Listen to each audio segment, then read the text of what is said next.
The rain poured mercilessly, soaking the streets of Manhattan in silver tears. Cars hissed past, their headlights slicing through the misty night, while umbrellas bloomed like dark flowers along the sidewalks.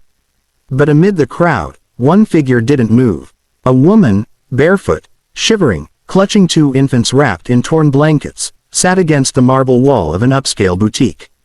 Her name was Lena Carter, once a proud homemaker, now a ghost among the living. She had been wandering for 3 days with no food, no money, and nowhere to go. The babies whimpered weakly in her arms, their cries lost beneath the thunder. Every breath felt heavier than the last. But fate, unpredictable as lightning, was about to strike. A sleek black Rolls-Royce Phantom slowed to a stop near the curb. The tinted window slid down, revealing a woman with porcelain skin, dark red lips, and eyes sharp enough to command empires. Evelyn Kingsley, one of New York's most influential billionaires, CEO of Kingsley Global Holdings, sat inside. Her world was made of glass towers, designer suits, and charity galas. Yet that night, something in the scene before her, a mother in rags, shielding her babies from the rain, cracked through her polished heart. "Stop the car," she said softly. Her chauffeur hesitated. "Ma'am, it's dangerous here." "Let me." "Stop. Now." The car halted. Evelyn stepped out, her heels splashing into puddles, her umbrella snapping open. The cold bit at her skin, but she hardly noticed. She approached the woman slowly. "Hey." Evelyn's voice softened. "You shouldn't be out here with those babies. You'll freeze." Lena looked up, her lips trembling. Her eyes, swollen from tears, reflected desperation and pride. "Please, don't call the police. I'm not stealing. I just need to feed them." Evelyn knelt beside her, her perfume cutting through the damp air. She reached into her purse and pulled out cash. "Take this. Get somewhere warm." Lena stared at the crisp $100 bills as if they were from another planet. Her fingers shook, but she didn't reach for them. "No, I can't take money like that. I just need milk for them." Evelyn hesitated. Something inside her shifted, an unfamiliar ache. This wasn't charity. It was humanity staring back at her, stripped of pretense. "Come with me," Evelyn said suddenly. "I'll help you." Minutes later, the woman and her babies sat in Evelyn's car. The scent of leather and soft classical music filled the silence. Lena stared at the city lights outside the window, tears streaming down her face. "You have beautiful children," Evelyn said, offering a faint smile. "They're all I have left," Lena whispered. Evelyn wanted to ask more but stayed silent. She had learned in her world, sometimes silence spoke louder than comfort. When they arrived at the Kingsley penthouse, Lena froze. The building rose like a cathedral of glass, a symbol of power and distance. "I can't go in there," she whispered. "Yes, you can," Evelyn replied gently. "You're safe now." Inside, warmth and golden light wrapped around them. A maid appeared, startled, but Evelyn waved her off. She brought Lena to a guest room, had warm water drawn for a bath, and ordered fresh baby clothes and formula. For the first time in days, Lena breathed without fear. She bathed her babies, dressed them, and fed them until their eyes fluttered shut. Then she turned to Evelyn, who stood silently by the door. "Why are you helping me?" Lena asked. Evelyn smiled sadly. "Because once, someone helped me when I didn't deserve it. Maybe this is my turn to return it." That night, Lena fell asleep under a clean blanket, whispering silent prayers of gratitude to the stranger who had appeared like an angel in the rain.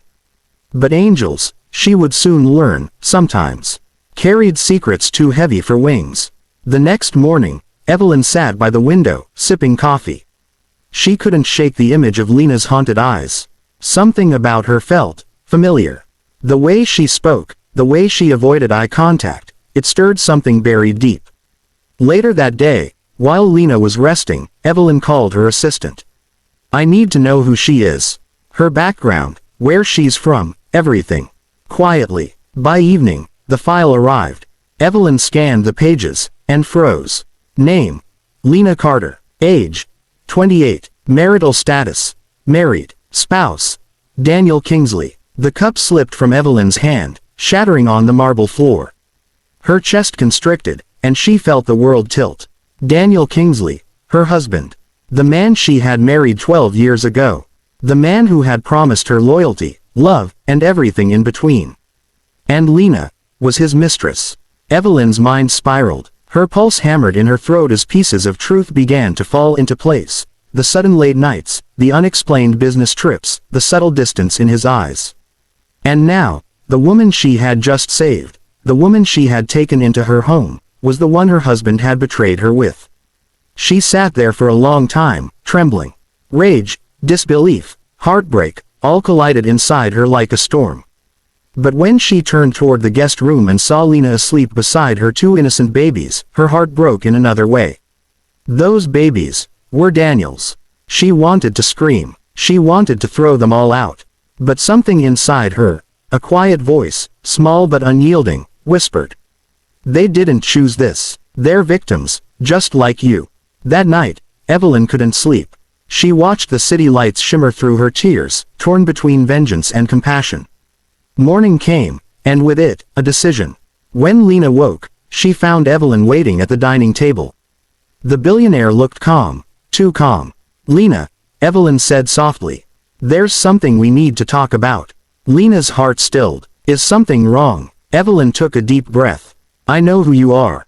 Lena's blood ran cold. The color drained from her face. Please, I can explain. Evelyn raised a hand. You don't need to. I already know everything. Tears welled in Lena's eyes. I didn't know he was married. I swear. He told me he was divorced, that he was lonely, that he'd lost everything. Her voice cracked. When I found out I was pregnant, he stopped coming.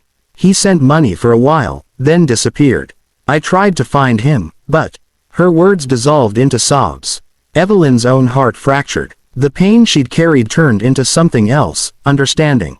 Betrayal was a poison, but compassion could heal. She rose from her chair and placed a hand on Lena's trembling shoulder. You and your babies don't deserve to suffer for his lies, Evelyn whispered. You have my word, you're safe here. I'll make sure you get what you need. Lena looked up, stunned. Why would you do that, after what he did to you? Evelyn's eyes glistened. Because if I don't, then I let his betrayal define who I am.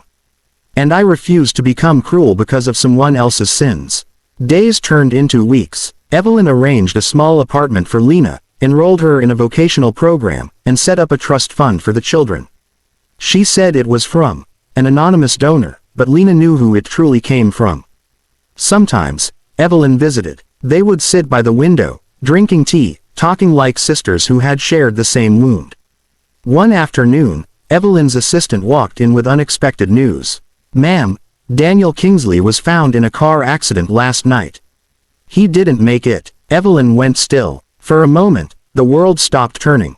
She felt no joy, no satisfaction, only emptiness. The man who had once been her entire world was gone. The lies, the love, the pain, all buried under twisted metal and silence. Lena cried quietly. Evelyn didn't. She simply walked to the window, watching the sunset burn gold against the skyline. Maybe this is the universe's way of giving us both peace, she whispered.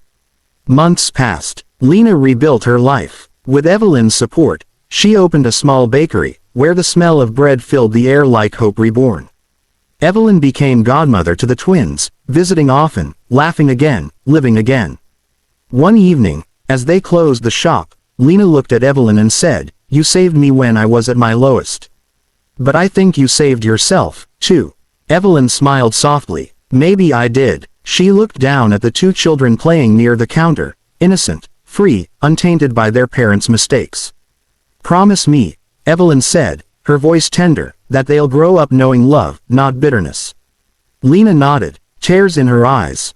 I promise. Years later, on a quiet spring morning, Evelyn stood at the opening of a new community center she had built, the Hope Haven Foundation, dedicated to women and children who had lost everything. As she cut the ribbon, flashes of cameras lit up, but her eyes searched for only one face in the crowd. Lena stood there, smiling proudly, with the twins, now 5 years old, holding her hands. When the ceremony ended, the children ran up to Evelyn. Auntie Eve. They giggled, hugging her legs. Evelyn knelt, embracing them tightly. For a moment, she felt something pure, something eternal, a love untouched by betrayal or wealth. Looking up at Lena, she said, You know, I used to believe power meant never needing anyone. But now I know, it's about how many lives you lift when they're falling. Lena's voice trembled. You turned your pain into purpose. That's strength most people never find. They hugged, two women bound by tragedy, healed by compassion. That night, Evelyn returned home to her penthouse. She poured herself a glass of wine and looked out at the city. For years, those lights had felt cold, distant. Now they shimmered with warmth. She thought about the woman she had once been, broken, angry, alone, and the woman she had become. Sometimes salvation doesn't come in the form of a miracle. Sometimes, it walks barefoot in the rain, holding two babies, reminding you that kindness is the only wealth that never fades. Evelyn smiled through quiet tears, whispering to herself, maybe we were all broken pieces of the same story, and somehow, love stitched us back together.